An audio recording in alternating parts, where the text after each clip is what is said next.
Adoolessa 18 bara 2024 kabajamoo daawwattoota OMN oduu dursuun hanga footoo isinitti himam.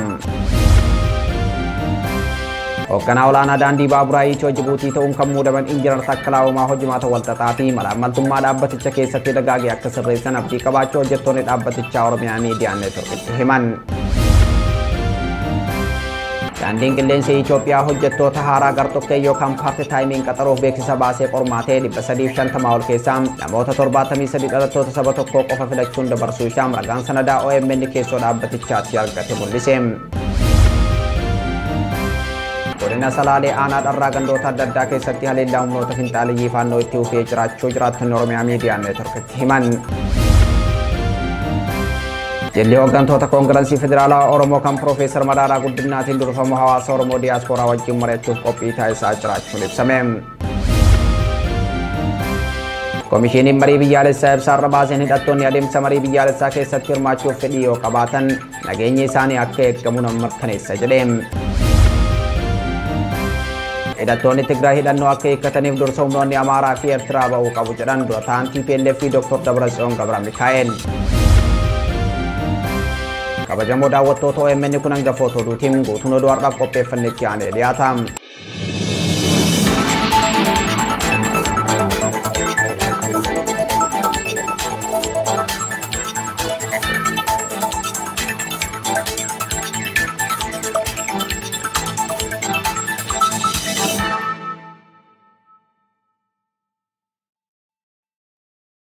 Har'a adoolessa 18 bara 2024 akkam jirtu hordoftoota Oromiyaa Miidiyaa Neetwork oduu galgala kanaa isinitti himna.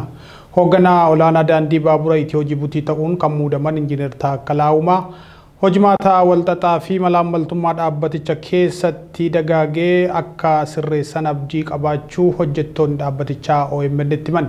Seera dhabdummaa, malaamaltummaa, firummaa, walbeekumsaa fi faayidaa dhuunfaatiif dhaabbaticha keessatti wal gargaaruu fi qabeenya dhaabbatichaa dantaa dhuunfaatiif oolfachuu qaamolee dhaabbaticha hooggananiin OMN sanada dhaabbaticha keessaa argataa ture fayyadamuun saaxilaa turee jira. Hojjettoonni dhaabbatichaa maal abdatan? Injiinar Takkalaa Uumaa irraa maaltu eegama? Yaada hojjettoonni daandii baabura Itiyoo Jibuutii OMN'if ergan siraa sabaaf akka taanutti qopheessee jira. Dhaabbanni daandii baaburaa Itiyoo Jibuutii dhaabbata biyyattii ta'uun hafeem dhaabbata ganda tokkoo kan firoonni qofti keessatti hojjetan ta'uun kan eeru sanadoonni OMN yeroo garagaraatti baasaa ture. Haalli kun akka jijjiiramuu fi olaantummaan dhalattoota saba tokkoo cabeem walqixxummaan sabootaa akka mirkanaa'u dhiibbaa taasisaa ture. Hojjettoonni dhaabbatichaa dhiibbaa OMN gama kanaan taasisaa tureef galateeffataniim hojii geggeessaa olaanaa daandii baaburaa Itiyoo Jibuutii ta'aniim kan muudaman Injiinar Takkalaa Uumaa rakkoo dhaabbaticha keessa jiru hundeen akka furanii fi hiree walqixaa saboota biyyattii hundaaf akka laatan gaafatanii jiru. Injiinar Takkalaa Uumaa hojii geggeessaa olaanaa daandii baaburaa Itiyoo Jibuutii ta'uun muudamuun isaanii boqonnaa haaraa dhaabbatichaa ta'uu danda'a kan jedhan hojjettoonni dhaabbatichaa yaada OMN'if erganiin muudamni kun rakkoolee jiran sirreessuun bakka hojii gaarii fi naamusa qabu uumuuf tarkaanfii murteessaadha jedhu. Injiinar Takkalaa Uumaa firummaa fi loogii sabummaa dhaabbaticha keessatti dagaagee akka furan sirni guddina hojjettootaa firummaa fi malaamaltummaadhaan osoo hin taane dandeettiin muuxannoo fi ga'umsa irratti hundaa'ee taasisuu qabu jedhu. Mindaa dhorkamoo mindaa irraa hir'isuu fi alseerummaa waliigaltee addaan kutuun nageenya hojjettootaaf dursa kennuun guutummaa boordii keessatti ilaalcha haqa qabeessa mirkaneessuun hojiiwwan hojjettoonni daandii baaburaa Itiyoo Jibuutii Injiinar Takkalaa Uumaa irraa eeganidha. Toominnaa fi itti gaafatamummaa deebisuun adeemsa qacarrii naamusa qabuu fi mirga guddinaa walqixa ta'e hojjettootaaf kennuu fi aadaa beekumsaa fi firummaa wal qaxaruu dhaabbaticha keessaa balleessuun barbaachisaadha jedhan. Injiinar Takkalaa Uumaa hojii geggeessaa olaanaa daandii baaburaa Itiyoo Jibuutii ta'ee muudamuun amantaa hojjetaa deebisuun raawwii hojii dhaabbatichaa fooyyessuun tarkaanfii qabatamaa fudhachuun ilaalchaa fi miira uummataa deebisee ijaaruu fi hojii isaa irratti amantaa uummataa deebisuu danda'a jedhan. Walumaa galatti rakkoon walxaxaa fi malaamaltummaan daandii baaburaa Itiyoo Jibuutii keessatti barootaaf ture furamee walqixxummaan sabootaa, sablammootaa fi uummatootaa dhaabbaticha keessatti akka mirkanaa'uu fi qabeenyi dhaabbatichaa faayidaa dhuunfaatiif ooluun hafeen faayidaa biyyaatiif akka oolu eegamaatii jira. Yooyyaa daawwattoota keenya Irreen Oromiyaa Miidiyaa Neetwork isin ta'uu keessan yoomillee qalbiidhaa isin baduun qabu. Ammallee miidiyaa keessan kana itti ufsiisuuf wabiin isinuma ta'uu ni hubattu jennee amanna. OMN maallaqaan tumsuuf filannoo harka keessan jiru keessaa tokko isin yaadachiisuu feena. Karaa PayPal OMN maallaqaan tumsuun filannoo keessan isa salphaadha. Kutaa addunyaa kamiyyuu kan jiraattan kana gochuu dandeessu. Yeroo daqiiqaa lama hin caalle keessatti karaa PayPal OMN'if maallaqa erguu dandeessu. Adeemsan isinitti himu kana hordofaa. Jalqaba Facebookii OMN dhaqaatii hidha yookiin liinkii PayPal jettu tuqaasa. Donate Oromiyaa Miidiyaa Neetwork kan jedhu gaditti hamma maallaqa arjoomuu feetanii galcha. Ittaan saatii make this on monthly basis sanduqa jedhu tuqaasa. Amma immoo emailii fi passwordii akkaawuntii PayPal keessanii bakka isin gaafatutti waan isin gaafatu guutaatii gumaacha. Yoo PayPal akkaawuntii qabaachuu baattan immoo amma kana uummachuu dandeessu. Tarkaanfii hanga maallaqa gumaachuu feetanii isin gaafatu sanarra yoo geessan donate with credit card bakka jettu tuqaasa. Biyya jirtan lakkoofsa kaardii keessanii fi eenyummaa keessan dabalatee odeeffannoo garaagaraa isin gaafatu guuta. Fiixee dhumaa guca kanaatirra saanduqa lamaan tuqaasa. Dhumarra agree and donate jedhee haga maallaqa gumaachitan bakka mul'isu tuqaasa. Amma Oromiyaa Miidiyaa Neetworkiif arjoomtanii jirtu. Ji'aan arjoomuufis waadaa galtanii jirtu. Miidiyaa keessaniif irree ta'uun uummata keessaniif sagalee waan taataniif ulfaadhaa. Daandiin qilleensaa Itoophiyaa hojjettoota haaraa gartokkeen yookaan paartaayimii qaxaruuf beeksisaa baasee qormaata kenneef 350 ol keessaa namoota 73 dhalattoota saba tokko qofa filachuun dabarsuu isaa ragaan sanadaa OMN keessoo dhaabbatichaatti argate mul'ise. Dorgomtoota 350 ol keessaa kanneen qorumsaa fudhatan dhibbantaan 50 dhalattoota Oromoo ta'uu kaneeru dookumentiin haaraan OMN argatee bulchiinsi dhaabbatichaa dhalattoota saba tokko qofa warra qormaata darban jechuun maxxansee jedha. Siraaj Sabaaf bal'inaa oduu kana akka taanutti qopheessee jira. Dhaabbilee federaalaa sadarkaa addunyaatti akka mallattoo Itoophiyaatti ilaalaman keessaa daandiin qilleensi Itoophiyaa isa tokko. Haa ta'u malee dhaabbatichi saboota biyyattiin lagata jedhamuun erga qeeqamuu jalqabee bubbuleetii jira. Sanadoonni yeroo garaagaraatti keessoo dhaabbatichaatti OMN dhaqqabaa turan dhaabbatichi gubbaa hanga gadiittiin dhalattoota naannoo Amaaraatiin dhuunfatamuu agarsiisa. Sanadni haaraan caamsaa bara 2024 keessa OMN dhaqqabee hooggansi dhaabichaan guutumaan guututti sadarkaa jechuun danda'amuun dhalattoota naannoo Amaaraan qabamuu agarsiisa. Hooggantoota olaanoo executive management jedhaman 21 keessaa 18 dhalattoota Amaaraa yoo ta'an 2 dhalattoota Oromoo 1 dhalataa Tigraay jedha sanadin kun. Dhalattoota Oromoo lamaan keessaa tokko aangoo irraa kaafamaa jiraachuus sanadichi yeroo sanitti eereetii ture. Rakkoo daandii qilleensi Itoophiyaa kana keessa jiru furmaata akka argatuuf gaafii walitti fufiinsaan dhiyaatus hooggantoonni daandichaa wal beekumsaa fi sabaan muudama waliif laatu jedhan maddeen. Adeemsi qacarrii fi muudamaas labsii dhaabbatichaa kan faallessuudhaan kan jedhan maddeen muudama tokko laatuuf boordiin daandii qilleensi Itoophiyaa raggaasisu osoo qabamu dhoksaan geggeessitoonni muudama waliif laatu jedhan. Kanaaf dhaabbaticha keessatti hojii gowwoomsuu fi waliin dhahuutu raawwatamaa jira jedhan.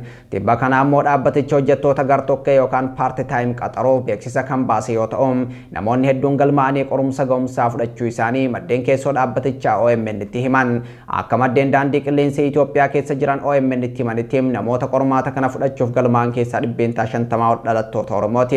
Haa ta'u malee hooggantoonni daandii qilleensi Itoophiyaa dorgomtoota qorumsa fudhatan keessaa namoota 73 dhalattoota Amaaraa qofa fudhachuun akka waan qormaata darbaniitti dhiyeessan jedhan ragaan sanadaa maddeen OMN'if erganii.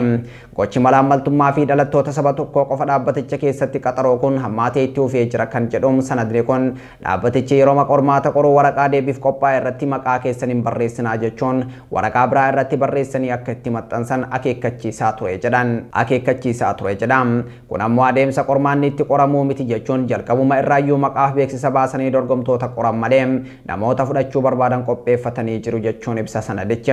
Namoota qormaata fudhatan keessaa 50 dhalattoota Oromoo ta'anis namni tokko maqumaaf illee warra qormaata darban keessa hin oolle jedhu maddeen keessoo dhaabbatichaa. Adeemsi dhalattoota saba tokko qofa dhaabbaticha keessatti qaxaruu fi dhalattoota saboota biyyattii cinatti dhiibu kun furamuu qaba kan jedhan hojjettoonni dhaabbatichaa mootummaan geggeessitoota faallaa dambii dhaabbatichaa deeman irratti tarkaanfii sirreeffamaa fudhachuu qaba jechuun gaafataatii jiru. Godina Salaalee aanaa dharraa gandoota adda addaa keessatti aleellaa humnoota finxaaleeyyii faanoo itti fufee jiraachuu jiraattonni OMN itti himan. Adoolessaa 16 bara 2024 kibxata darbee halkan ganda Jirruu Daadaa keessatti haleellaa bananiin namoota nagaa sadii ajjeesuu jiraattota irraa odeeffanneerra. Humnoonni kun irra deddeebii fi walitti fufinsaan uummata irratti haleellaa raawwachaa jiru jedhu jiraattonni OMN dubbise. Uummanni gurmaa'ee qe'ee isaa tikfachuu akka qabu namoonni yaada kennan dhaamanii jiru. Guutuu gabaasa kana akka taanutti isinitti himna. Aanaa dharraa gandoota hedduu daangaa cabsanii seenuun qabatanii jiraachuu kan himamu magaalaa Salalqullaa fi gandoota Salalqullaa jala jiran kanneen akka Makkaaftaa, Maannaayyoo, Ogloo Mikaa'el jedhaman mandheeffachuun uummata irratti haleellaa taasisuu jedhan. Humnoonni kun magaaluma ta'anii akka uummanni hojiif hin bobbaanee sochii hin taasifne adamsanii yeroo irratti haleellaa raawwatan qaamni seera kabachiisu gaafatu hin jiru jedhan jiraattonni. Namoonni ajjeefaman kunneen lafa dheechisaa beeyladootaa fi qonnaa gammoojjii Girmii jedhamutti galfachuun tikfachaa turuu kan himan humnoonni kun dukkanaan daatanii deemuun dhukaasatti banuun ajjeesanii jedhu. Namoota kanneen erga ajjeesanii booda beeyladoota isaanii uffachuuf yaallaan uummanni birmatee irraa deebisuu himu maddeen OMN. Mulugeetaa Abbaa Abbuu Tasammaa fi obbo Jooboo Abarraa warra ajjeefaman yoo ta'u, Mulugeetaa fi Abbaa Abbuun daa'imman umurii ganna 15 gadii ta'uu kan ibsan maddeen obbo Jooboon maatii horatee abbaa ijoollee 6ti.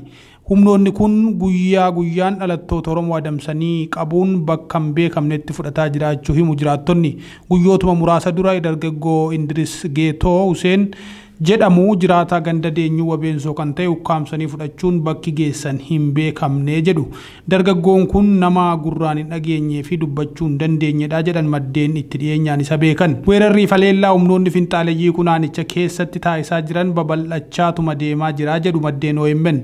Yeroo isaan daangaa cabsanii seenuun gandoota adda addaa qabatanii uummata buqqisan ajjeesanii fi qabanii dhabamsiisan bulchiinsaanichaa callisee ilaaluun alatti tarkaanfiin seera kabachiisuu fudhataa jiru akka hin jirre himan. Dhimmoota kana ilaalchisee yaadaaf deebii bulchaa aanaa dharraa obbo Tafarraa Dassee dhaga'uuf irra deddeebiin bilbiluufis bilbilli isaanii neetwoorkii alaa jedha. Armaan dura bilbilli isaanii waamullee nuuf hin kaasne fuulduratti yoo nuuf kaasan yaada isaanii kan isiniin geenyu ta'a. Uummanni gurmaa'ee qe'ee isaa tiksuu akka qabu namoonni yaada kennan dhaamanii jiru. Jilli hooggantoota Koongireensii Federaalaa Oromoo kan Piroofeesar Mararaa Guddinaatiin durfamu hawaasa Oromoo diyaaspooraa wajjin mari'achuuf qophii taasisaa jiraachuun ibsame. Jilli kun hooggantoota paartichaa kanneen akka Piroofeesar Mararaa Guddinaa, obbo Sultaan Qaasimii fi miseensa koree giddugaleessaa KFO Caalaa Dhiyeessaa of keessatti kan hammate yoo ta'u, adoolessa 30 bara 2024 Ameerikaa kutaa bulchiinsa Minisootaa keessatti hawaasa wajjin kan mari'atan ta'uun ibsamee jira.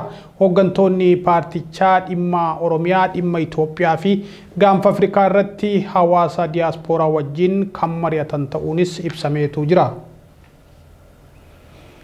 Godina Wallagga Bahaa aanota adda addaa keessatti weerarri dhibee busaa dabalaa jiru guyyaa guyyaan lubbuu namaa balleessaa jira jedhame. Godina Wallagga Bahaa aanota akka Limmuu, Haroo Limmuu, Eebantuu fi Giddaa keessatti guyyaa guyyaan namoonni dhibee kanaan qabaman du'aa jiru jedhan. Aanaa Limmuu magaalaa Galiilaatti buufanni fayyaa magaalichaa namoota dhibee kanaan qabaman heddumminaan keessummeessaa oolaa kan jedhan, kaan immoo gara hospitaala Giddaa Ayyaanaatti rifeer taasifamaa ooluu jedhu. Tibbuma kana buufata fayyaa Limmuutti namoonni 4 dhibee kanaan lubbuun dhabaniiru jedhu. Godina Shawaa Bahaa aanaa Boosatitti humnoonni mootummaa dararaa ulfaataa uummata irratti raawwataa jiru jedhu maddeen odeeffannoo OMN.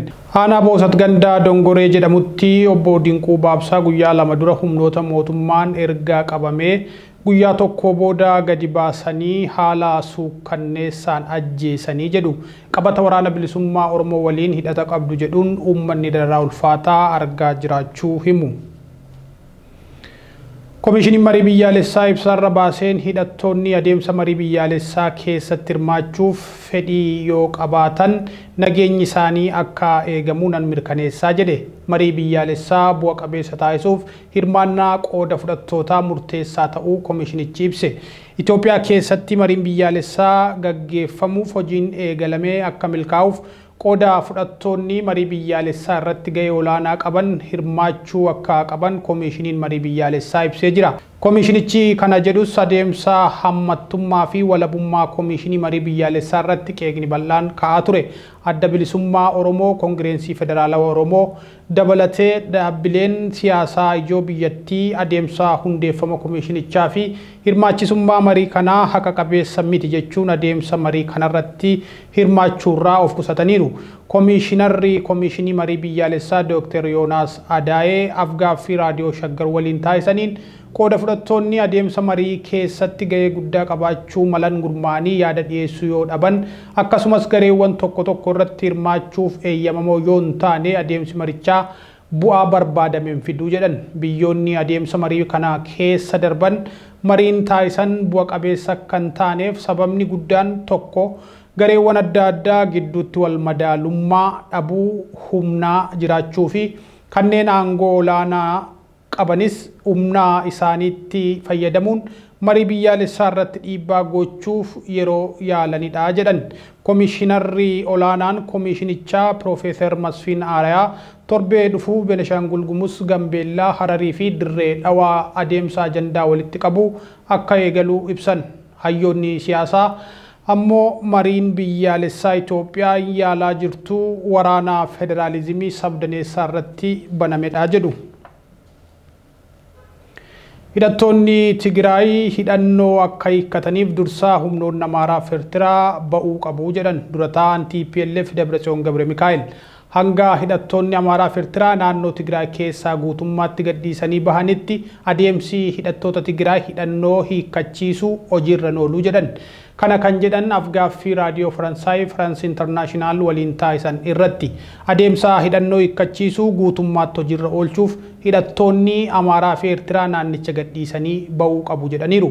Naannichi adeemsa hidhannoo hiikkachiisuu keessatti ofiisaa itti gaafatamummaa fudhachuun hidhattoota 100,000 ol hiikkachiisuu kan ibsan Dr. Dabratsiyoon amma hidhattoota 200,000 ol lafan hidhannoo hiikkachiisuuf akka waliigaltee Pretooriyaatti mootummaan federaalaa itti gaafatamummaa isaa akka bahatu eegaa jirraa jedhan. Waliigaltee Pretooriyaa hojiirra oolchuuf adda durummaan itti gaafatamummaa kan fudhatu mootummaa federaalaa ta'uu ibsuun haala waliigaltee sanaanis naannoon Amaaraa qaama mootummaa federaalaa waan ta'eef hidhattoonni Eertiraa immoo mootummaa federaalaa waliin waliigaltee waan qabaniif itti gaafatamummaa naannicha keessaa baasuu hojiirra oolchuu qaba jedhan. Oduu keenya xumuraa fi biyya laatiin pirezidaantiin Ameerikaa Joo Baayiden COVID-19 qabamuu White House beeksise. Joo Baayiden yeroo ammaa mallattoo COVID-19 giddugaleessa ta'een dhukkubsataa jiru. Press Secretary White House kan taate Karine Jean-Pierre akka jettutti Joo Baayiden talaallii fudhatanii turan. Kanaan duras Baayiden si'a lamaa COVID-19 qabamanii irraa fayyan kan ammaa kanaan si'a sadaffaan qabamuu isaaniiti. Joo Baayiden maanguddoo ganna 81ti. Umurii dulluma isaanii wajjin wal qabatee dhibeen COVID-19 kun itti cimuu danda'a yaaddoo jedhu uumee jira. Egaa kabajamtoota hordoftoota Oromiyaa Miidiyaa Neetwoork oduun galgala kanaaf qabannee kana ture. Qophiileen Oromiyaa Miidiyaa Neetwoork hafan itti fufuu qophiilee keenyaafan waliin turtii gaarii qabaadha.